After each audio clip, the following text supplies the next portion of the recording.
if I timed the 911 call just right, the paramedics could revive me before I kicked the bucket for good. At least, that was the hope. Any number of things could go wrong, especially when it came to asphyxiation. I didn't want to die, per se. I just needed a way in, and this was pretty much the only thing I could come up with. However foolish of a plan it may have been at the time.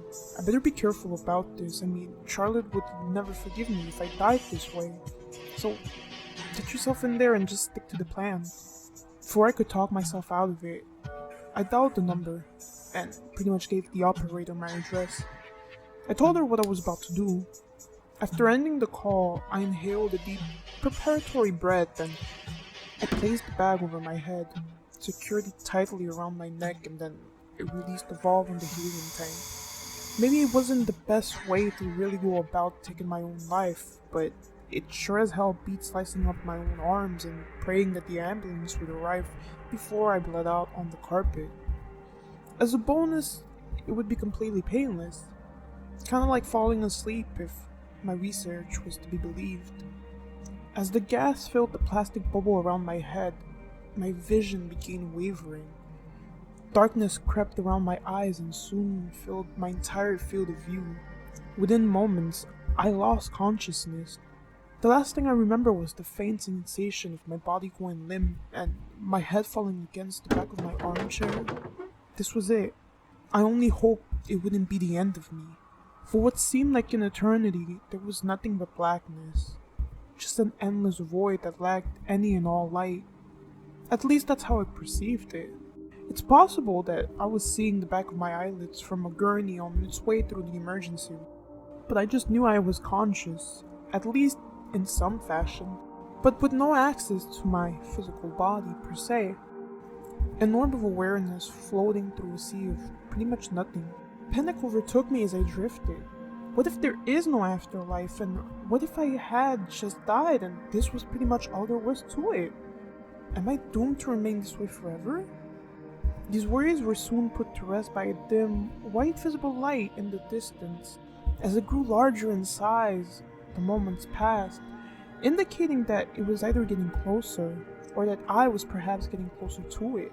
Before long, it enveloped me, bringing with it a soothing warmth, the likes of which I had never felt before. The feeling subsided almost as quickly as it came, and the light dissipated, revealing my new surroundings. I was in a white room with a single door at one of its walls. Or, not really white. I suppose blank was a better word for it. Kinda like a brightness with no real color. It seemed to breathe as well as the walls, the floor, they expanded and they contracted, with translucent waves of glowing energy resonating throughout. The only dissonance was the view above me. I mean, there was no roof or ceiling. It was just blank. Seeing as the door was my only viable means of progressing, I gathered my wits and I approached it. To my surprise, before I could even reach for the handle, it opened. A man stepped out from within. "I see you finally arrived, Jack." He was a young man, wearing nothing but black. "How do you know me?" I asked, alarmed by his arrival. He snickered a bit before replying. "Jack, I've known you for quite some time, actually, and I know exactly why you're here as well." He snapped his fingers and then appeared on the other side of him. "My wife and my daughter?" "Charlotte and Leslie?" "Charlotte!" I took a step forward, but the man put his hand out to stop me. "There's no use, Jack. They are shells of their former selves." I wasn't quite following. "What the hell's going on here? What? How do you know me, and what have you done to my wife and my daughter?" "You're a lucky man, Jack. I'll be honest with you. I'll tell you everything that I know. Secrets that really no mortal were really ever meant to find out." He leaned in a bit before divulging his truths. "Your kind usually call us guardian angels, but we don't actually protect you. We actually just observe and make sure that things go according to plan. You three are pretty much the people I've been assigned to since Leslie was born. It used to be one per human, but there's less and less of us now, so now it's one per family.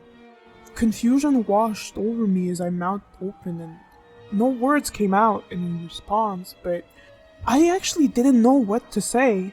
And this, if you haven't guessed by now, is what you humans so lovingly refer to as heaven. The afterlife, if you will. It's actually an assortment of rooms, each with their own deceased. It's just a glorified museum of souls, really. Looking down on my battered wife and daughter, my patience wore thin. See, that doesn't explain what you've done to my family. He threw me an arrogant smile. When a person's been here long enough, we take their life forces. We extract every last remnant of their souls. And then? What do you do with the souls that you take? I asked. His lips curled up a bit before he answered. Well, we devour them. You know, you humans need air and food and water to live. Well, we need souls. It's the only thing keeping us alive, and this system of ours has been in place for pretty much the dawn of time, and it's something that's going to continue long after the universe has folded in on itself. Charlotte and Leslie's are pretty much just tickets up here. I've been picking away at them bit by bit. It's a long and it's a tedious process, one that's very unpleasant for the soul's host, but they're damaged goods by now. My blood boiled at every word that fell from his lips, and without hesitation, I took a swing at him. My fist met the side of his face and then went right through. It was like punching a ghost. My anger only grew. Nice try, Jack. Why are you telling me any of this? His face wrinkled into a more serious look. See, it's simple, really. I want your soul. Fresh meat is hard to come by these days, and when a person dies, we have to wait to consume their essence. A grace period, I guess, of sorts. From birth, all humans have a divine protection on their souls, a bothersome trait of evolution, really. It lingers even after their death, which, again, quite bothersome. But we can feed on it once it wears off. By another time, the soul is usually stale and tasteless, so it's barely enough to really maintain our strengths, and we're like vampires feeding on cows. However, the cows are already depleted by the time that we get to them. Then how do you plan on taking mine? His face lit up at the question. Well, you're a curious case, Jack. Taking one's life is the only thing that voids that pesky little barrier, and your soul is now available for consumption. Unfortunately, even we have our rules. He no longer looks so enthused. Meaning what exactly? I asked. Well, you're not dead. At least not completely. There's still a chance you'll be saved, which means that while you're here in this cross-section of life and death, I actually can't fully retrieve your soul, at least not without your consent. He couldn't touch me. Not without my permission. That one fact gave me so much hope that the current could still shift in my favor somehow, and it was something I could potentially use to my advantage. So what is this then? You just want me to hand it over? Why on earth would I ever agree to that? He smiled and looked down at Leslie and Charlotte. These are, what's the phrase? They're my bargaining chips. My eyes widened and my heart sank.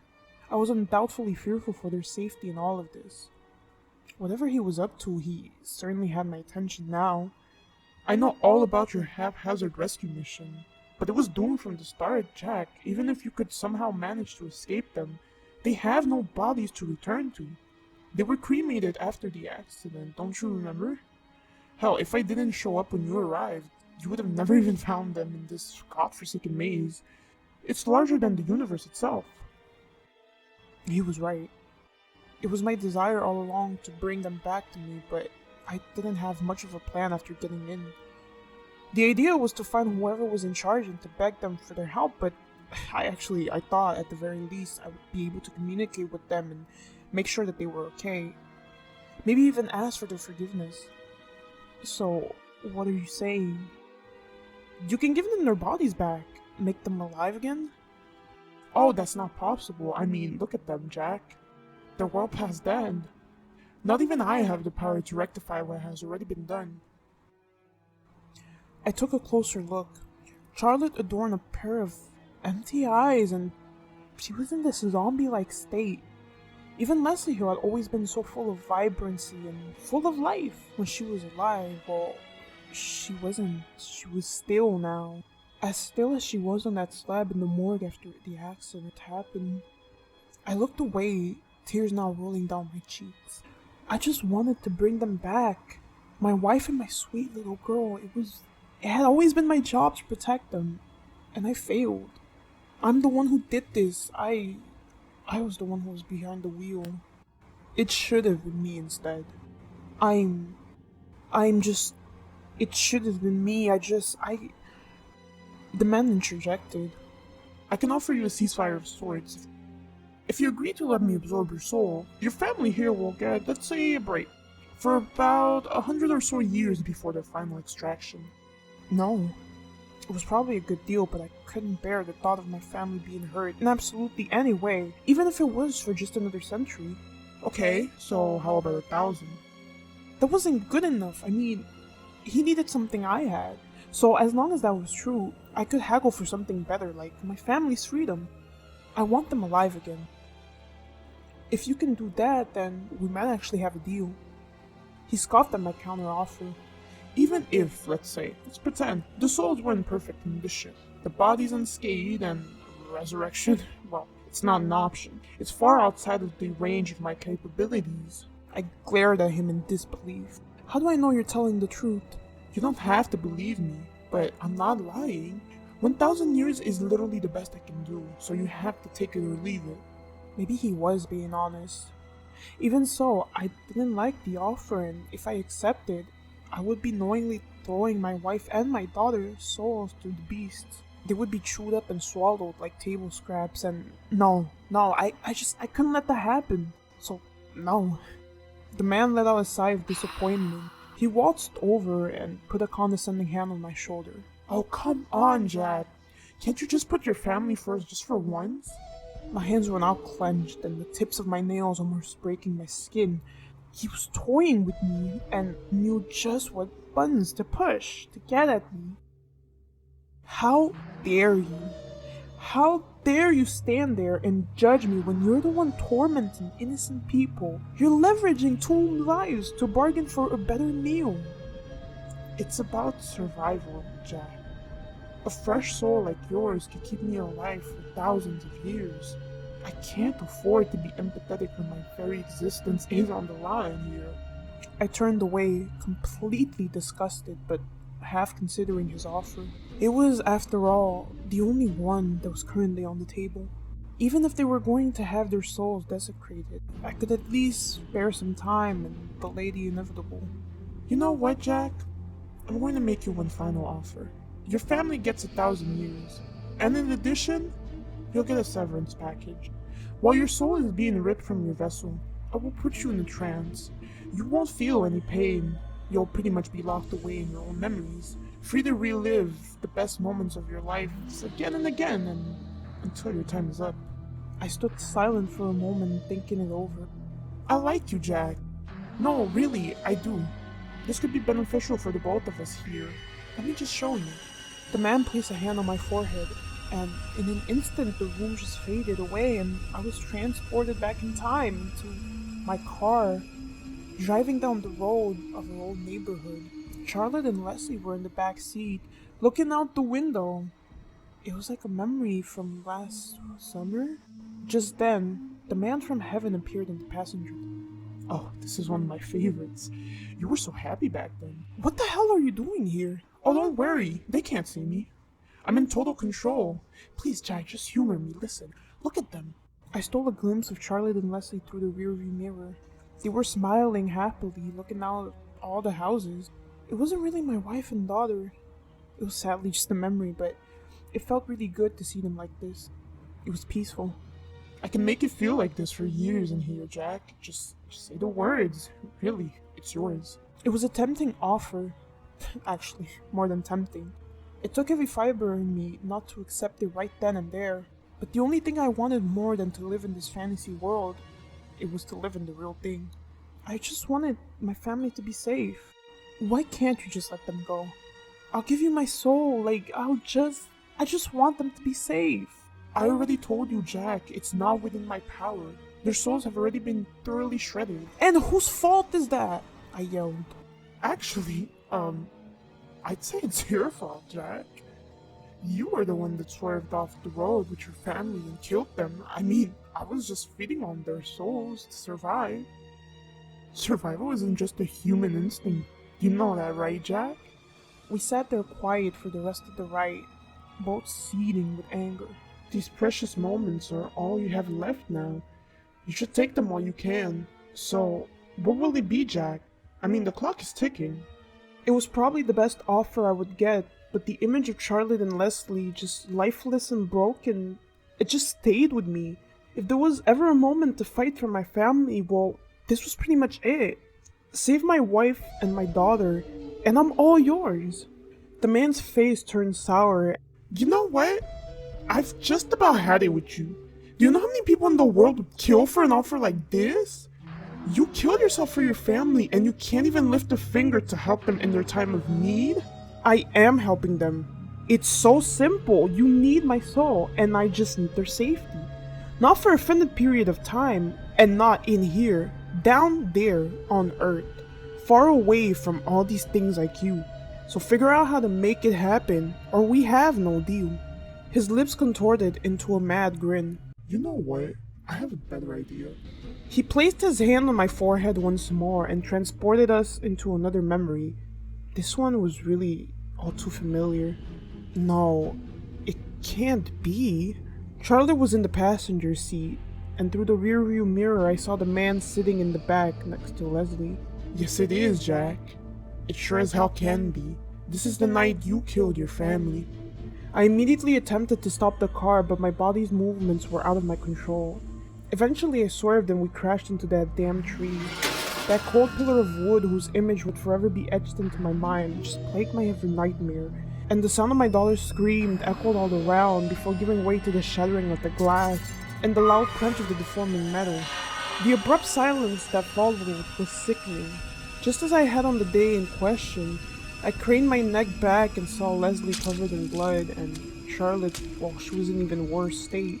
Shortly after witnessing the aftermath, I passed out, but the horrors continued. I awoke in the car at the same moment as before. Charlotte again was next to me, and Leslie was in the back seat next to that twisted angel and his piercing smile. So what will it be, Jack? Take my offer or we relive this crash indefinitely. Even if the paramedics, let's say, revive you down there on Earth, I can still make this feel like a lifetime or more. You can have 1,000 years of peace for your wife and your daughter, or 1,000 years of this. Can your fragile mind even handle that? Well, how about we figure that out? The car swerved, my daughter screamed and my family died. And then it all started again. Come on, Jack, just say yes. It's truly that simple. Just give me your soul. No, I had to fight for them. They were worth the anguish.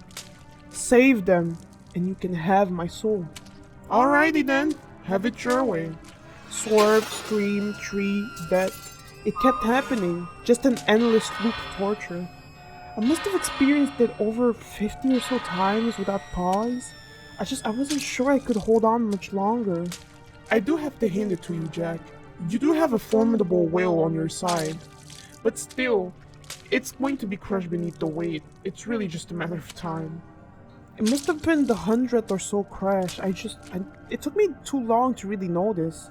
I must have repressed the memory, or maybe it was knocked loose in the crash, I'm not sure, but on this particular replay of the events, out of the corner of my eye, I was able to catch a quick glimpse of what it was that I was trying to avoid by swerving. It was a man, and he was just standing in the middle of the road. But there was something so familiar about him that I couldn't put my finger on what it was exactly. A dozen more so crashes came and went, and each more devastating than the last. So to distract myself from the pain of losing my family again and again, I focused on the man on the road again, trying to desperately identify what it really was that I was recognizing about him. It was difficult in the pandemonium because his outline was pretty much distant and out of focus, but eventually it came to me. I knew exactly where I had seen him before. Another loop started. You know, I'm really growing bored of this, so let's just strike this deal and be done with it, yeah? It was you. You were the one standing in the road. You're the one I was avoiding when I swerved. It was you this whole time! Looking at him through the mirror, I watched him become visibly nervous when I finally put the pieces together. Listen, like I said, Jack, it's just survival. If I waited any longer for any of you to die, really, I would have perished myself. It was nothing personal. The car came to a stop and my family vanished, leaving just me and him behind. What the hell's going on? I asked. I turned to see him staring out the window, defeated. The little outing of ours had to be sanctioned with the higher-ups, I guess. They might have been monitoring everything, but I thought I tampered well enough with your memory for you to forget, but now that you know, they know. So, I guess I'll have to stand trial. It might not be too long before. In this moment, a beam of light penetrated the car and engulfed the man, effectively vaporizing him before my very eyes. A few flakes of ashes danced through the air, settled on the floor. Afterwards, another man appeared at my side. Hello, Jack. How are you doing today? And who the hell are you? Oh, my apologies. I'm one of the higher-ups he was talking about. Is he really dead? Oh yeah, more dead than anything in the universe, actually, to be quite precise. I made sure of that myself. Having seen what I just saw, I cowered a bit while conversing with this new danger. And so, may I ask why you killed him? Oh, certainly. You see, Jack, he broke one of the cardinal rules. It's true that we feed on the souls of humans we're assigned to, but no matter how hungry we ever get, we're absolutely under no conditions allowed to interfere in the natural order of things. You and your family here, we're meant to live long lives. But you see, he caused a bit of a premature disturbance. He nudged you and your wife into the hereafter so that he could feed. It was all becoming clear now. The man ruined my life. He was to blame for literally everything. It seems he put self-preservation before our laws, and well, that cannot go unpunished. So no trial, no questions. Please, just accept my apology on his behalf. Apology? My wife and my daughter are dead, and their souls are tarnished. All because you couldn't keep one of your own in line. But I'm supposed to accept an apology? That means nothing to me.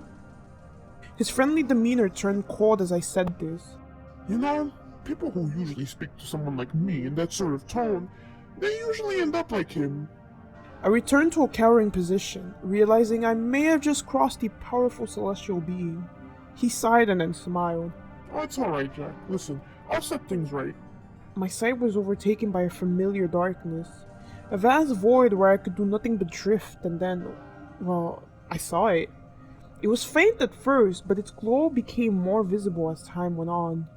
It was light, and soon it enveloped me. I awoke in the hospital, the rhythmic pang of my pulse emanating from a monitor at the side of my bed. Did he bring me back? A nurse passed by the room and did a double take before entering. Oh my gosh, you're awake? She dashed over to my IV and replaced the fluids while checking my vitals on the monitor. How long was I out for? Oh, about 3 days or so. Only 3 days? It felt a hell of a lot longer. You're going to be put on suicide watch after the stunt you just pulled. I just need to forewarn you of that. I mean, I guess it beats being dead. You've got that right, mister. I hadn't fully gathered my composure yet, but the nurse's next word woke me right up. Oh, by the way, you have some visitors. I think it's your wife and your daughter. Charlotte and Leslie? What? But how? I'll send them in. Just a few minutes later, I saw them and my heart nearly stopped right then and there. Jack!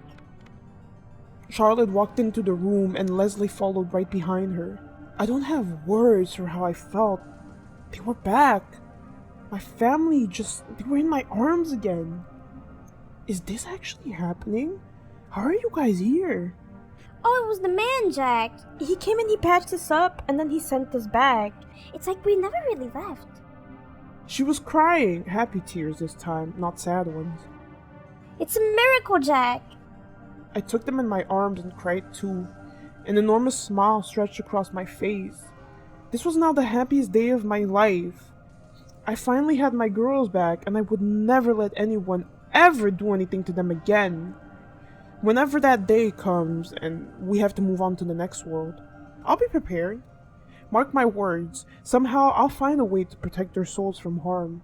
No one will ever lay a hand on my family, at least not while I'm around.